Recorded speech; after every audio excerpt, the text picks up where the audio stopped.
Commission కకృతి కోసమే ప్రాజెక్టుల redesigning చేశామని మంత్రి ఉత్తమ్ కుమార్ రెడ్డి ఆరోపించారు. రాష్ట్రంలో ఇరిగేషన్ శాఖను గాడిలో పెడుతున్నామన్నారు. హైదరాబాద్ లో జలసౌధలో నిర్వహించిన విలేకరుల సమావేశంలో మంత్రి ఉత్తమ్ కుమార్ రెడ్డి మాట్లాడారు. 15 ఆగస్టు రోజున సీతారామ ప్రాజెక్టు 3 పంపులను ప్రారంభిస్తున్నామని తెలిపారు. ఇక 2026 ఆగస్టు 15 నాటికి ఈ ప్రాజెక్టును పూర్తి స్థాయిలో అందుబాటులోకి తెస్తామన్నారు. పాలమూరు రంగారెడ్డి ప్రాజెక్టుకు 27,000 కోట్లు, సీతారామ ప్రాజెక్టుకు 7,436 కోట్లు ఖర్చు చేసిన అప్పటి బీఆర్ఎస్ ప్రభుత్వం ఒక్క ఎకరానికి కూడా నీరివ్వలేదని విమర్శించారు. ముఖ్యంగా సిడబ్ల్యూసీ అనుమతి తామే తీసుకొచ్చామని బీఆర్ఎస్ చెబుతోంది. అయితే సీతారామ ప్రాజెక్టు సిడబ్ల్యూసీ అనుమతులు పూర్తి స్థాయిలో రాలేదని ఉత్తమ్ తెలిపారు. ఇది పైన చెప్పిన క్లియరెన్సెస్ అన్ని అయిన తర్వాతనే సెంట్రల్ వాటర్ కమిషన్ ఈ అప్రూవ్డ్ డిపిఆర్ ని గోదావరి రివర్ మేనేజ్మెంట్ బోర్డు కి పంపించడం జరిగింది. గోదావరి రివర్ మేనేజ్మెంట్ బోర్డు ఈ రోజు 13th August 2024 ఇది అప్రూవ్ చేయడానికి వాళ్ళ మీటింగ్ ఉండింది. అది కొన్ని కారణాల వల్ల వచ్చే వాళ్ళని పోస్ట్పోన్ అయింది. జిఆర్ఎంబి అప్రూవల్ అయిన తర్వాత అది ఫైనల్ గా టెక్నికల్ అడ్వైజరీ కమిటీకి పోయి ఫైనల్ సిడబ్ల్యూసి అప్రూవల్ వస్తుంది. ఈ రోజు వరకు కూడా సిడబ్ల్యూసి అప్రూవల్ రాలేదు. ఆ పెద్ద మనిషి ఏమో మరి ఇవన్నీ ఈ వాస్తవ పరిస్థితులు ఉంటే వాళ్ళ టైం ఉన్నప్పుడు సిడబ్ల్యూసి అప్రూవల్ వస్తుందని చెప్పాడు.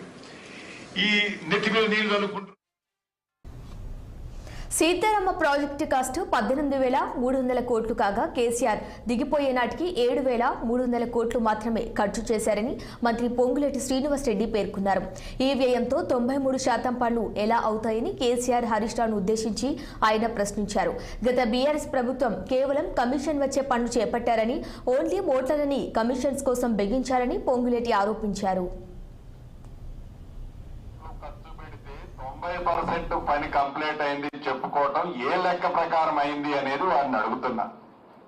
ఎస్, మీరన్నట్లు మోటార్లు మేమే తీసుకొచ్చాం, మోటార్లు మేమే నట్లు బోల్ట్లు దగ్గరుండి బిగించాం, మోటార్లంతా రెడీ చేశామన్నారు. నిజంగా మీరే చేశారు. మోటార్లు ఉత్తమ్ కుమార్ రెడ్డి గారు, రేవంత్ రెడ్డి గారు, శ్రీనివాస్ రెడ్డి గారు, తుమ్మల నాగేశ్వరరావు గారు బిగించామని మేమేం చెప్పుకోలే, మీరే బిగించారు. ఎందుకు బిగించారాయా మోటార్లు అంటే, మోటార్లు బిగిస్తే మీకు ఎక్కువ కమిషన్ వస్తుంది, మోటార్లు బిగిస్తే ఎక్కువ కమిషన్ వస్తుంది కాబట్టి మోటార్లు బిగించారు.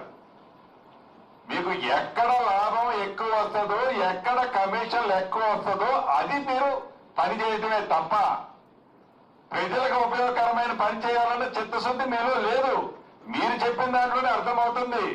చివరికి మా మంత్రివర్యులు చెప్పినట్లు కరెంటు బిల్లు 430 కోట్లు కూడా మీరు చెల్లించి 4 సంవత్సరాల క్రితం పెట్టిన మోటార్లు డ్రై రన్ కూడా నడుపుకోలేకపోయారు. అంటే డ్రై రన్ చేస్తే 430 కోట్లు ఎలక్ట్రిసిటీ డిపార్ట్మెంట్ కడితే దాంట్లో నుంచి మీకు రావాల్సింది రాదు కదా. అందుకే దాని మీద ఖర్చు పెడితే మనకి కమిషన్ రాదు కాబట్టి, నిజంగా ఖర్చు పెడితే రైతులకు మంచి జరిగితే మీకు కమిషన్ రాదు కాబట్టి ఎక్కడ కమిషన్ వస్తుందో దేంట్లో. కాంగ్రెస్ లో 2వ దఫా కార్పొరేషన్ పదవులకు రంగం సిద్ధం.